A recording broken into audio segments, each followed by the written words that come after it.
Welcome to the Deep Dive. Today, we are immersing ourselves in a source that, well, it challenges pretty much every commonly accepted narrative of history, commerce, and media. We are talking about a full-scale worldview claiming that all these pillars of modern life are orchestrated by a secret controlling elite. And our main source today is Michael A. Hoffman II's Secret Societies and Psychological Warfare. I mean, the title kind of gives it away, doesn't it? It really does. The author puts forth this claim that a powerful Masonic cryptocracy is operating, and it's using sophisticated psychological warfare. So not just like politics or economics. No, much deeper, apparently. We're talking specific symbols, rituals, really layered manipulation, all aimed at fundamentally transforming modern society. Okay, so this isn't just, powerful people making deals. This is presented as a targeted, intentional campaign to reprogram everyone. That's the core assertion, yeah. So our mission today is to systematically unpack the author's most provocative claims. How this mass mind control is supposed to work, the esoteric roots that apparently fuel their agenda, and the symbolic meaning the author claims is embedded in some really highly publicized historical events. Right, the big ones from the last century especially. Exactly. And what's interesting is where the author starts. It's not with history or politics. No. Yeah. He begins with the psychological prerequisite. The idea is, if you want to control the masses, you first have to understand and maybe destabilize the mental state of modern man. Okay, let's unpack that diagnosis. The source argues that modern life itself, it makes it an open-air mind control laboratory. Is that the phrase? That's the phrase. And the product of this lab, they're described as a mind-bombed patsy. And their biggest flaw, according to this view, is a really inflated self-view that stops them from even seeing their own enslavement. That perceived flaw, the arrogance, that's key. It's cited as the first principle of mind control, actually. The manipulators, the source says, use flattery. Flattery. That seems backward. Why would telling people they're great, like a demigod, make them easier to control? Well, the thinking is it lowers their defenses. If you flatter someone, tell them they're already perfected, self-sufficient. They become susceptible to deception because of that arrogance. Ah, okay. Why question your reality if you already think you're basically all-knowing? Precisely. So you become self-satisfied, complacent. Got it. So the goal isn't just distraction. It's like a total psychological breakdown, leading to what the source calls the double mind syndrome. Exactly that. A profoundly disturbed mind at war with itself. That's the stated aim. And how is this supposedly manufactured? Does the source give examples? Oh, yeah, specific examples. Like, you might have the official media, say, condemning sex and violence, maybe a news report or something. Right. But then what the author calls counterculture officialdom, often the same media channels, will later celebrate those exact same themes. So, like, a TV network runs a serious segment on violence, and then later that night shows a really gory film. Like Nightmare on Elm Street, the example used? That's the kind of thing, yes. The contradiction is presented as intentional. Designed to create a sort of short-circuit mess with your ability to process truth. That's the idea. And this manufactured schizophrenia, as the source terms it, supposedly leads to 3 specific destructive symptoms in the controlled mind. Okay, what are they? We have amnesia, which is loss of memory, then apathy, the loss of interest in important events, and maybe the most critical one, abulia. Abulia. I'm not sure I know that one. It's key here. It means the loss of will. Loss of will, okay. So imagine a population that can't remember past manipulations. That's amnesia. Doesn't really care about the consequences. That's apathy. And crucially, lacks the will to actually do anything about it. Abulia. They become paralyzed. Unable to act even if they see something wrong. That's presented as the ultimate goal, yes. A state of paralysis. All right, connecting this to the bigger picture then. The system of control, it needs some kind of philosophical justification, right? An agenda. Where does the source claim this originates? It apparently rests on what the author frames as the core dogma of this cryptocracy, the Rite of Perfection. The Rite of Perfection. Yeah, it's described as this intellectual conceit, this idea that the human intellect can actually perfect God's natural creation. And this desire.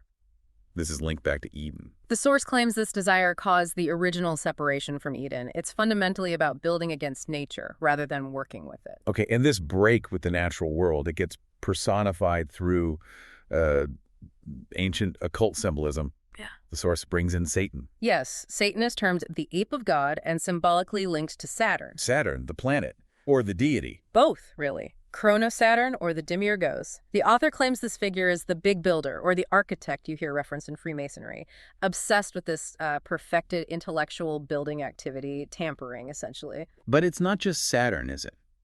The focus seems to pivot quickly to Sirius, the dog star. How does Sirius fit into this control agenda? Well, the author identifies Sirius as the hidden supreme god of these secret societies. It represents the bringing of civilization or light to Earth, often tied to the Gnostic impulse. Hidden. Why hidden? Its influence is meant to be obscured, kind of like how its apparent brightness in the sky is much less than our sun's, even though it's intrinsically powerful. It creates an illusion of lesser importance. And that concealment, that mirrors how the cryptocracy supposedly operates. Hidden in plain sight. That seems to be the connection drawn.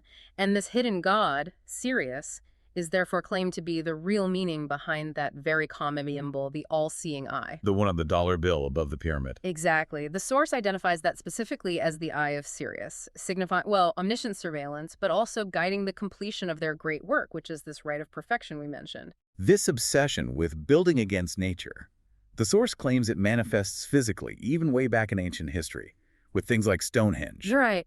Megaliths like Stonehenge are presented not as, marvels of cooperation with nature. Which is how we usually think of them.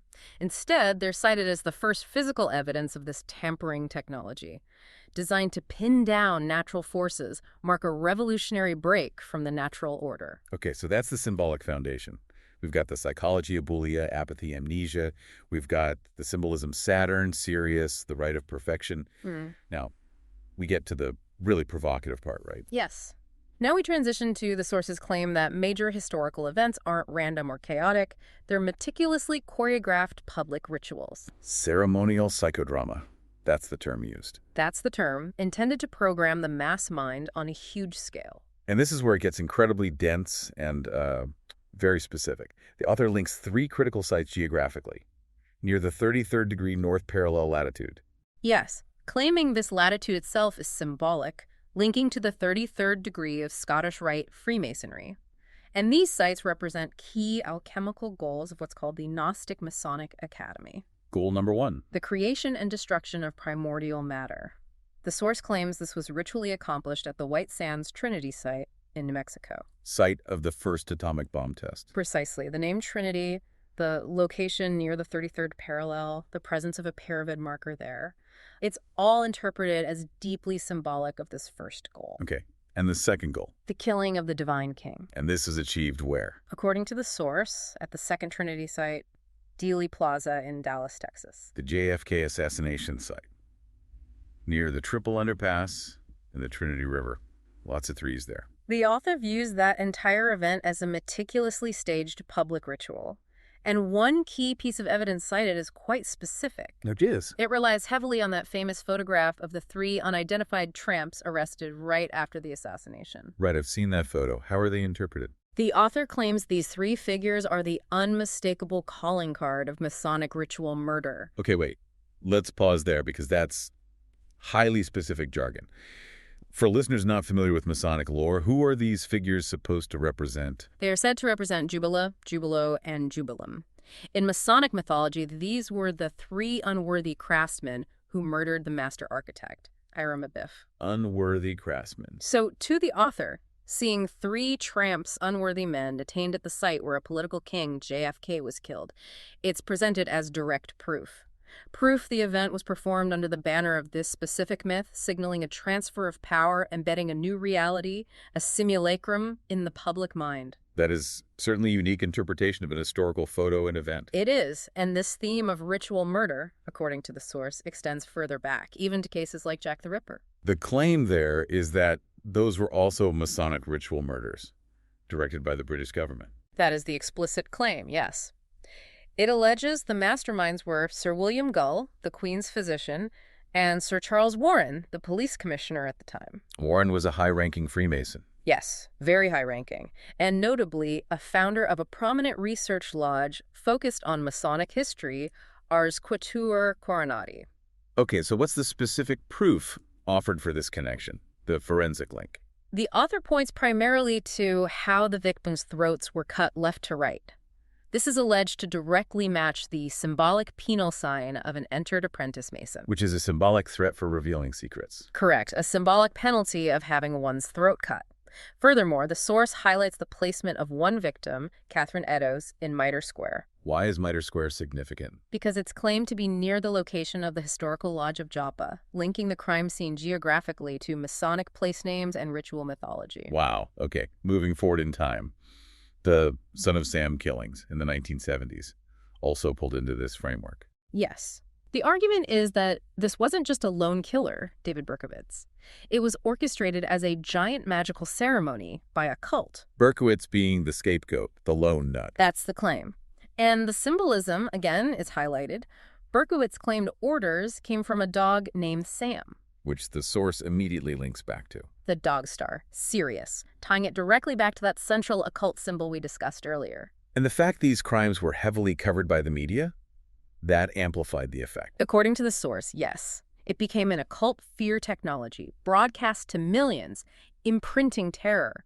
And the author suggests this works precisely because modern people have such amnesia, they don't even believe symbolic ritual can affect them anymore. Which sets up the final, maybe most disturbing part of the theory, the revelation of the method. Exactly. Why would this supposed cryptocracy ever expose itself? Why reveal its secrets? This is where it gets really meta, right? Because the claim is they deliberately disclose their secrets, sometimes centuries later through books, ads, films. And the reason given is chilling.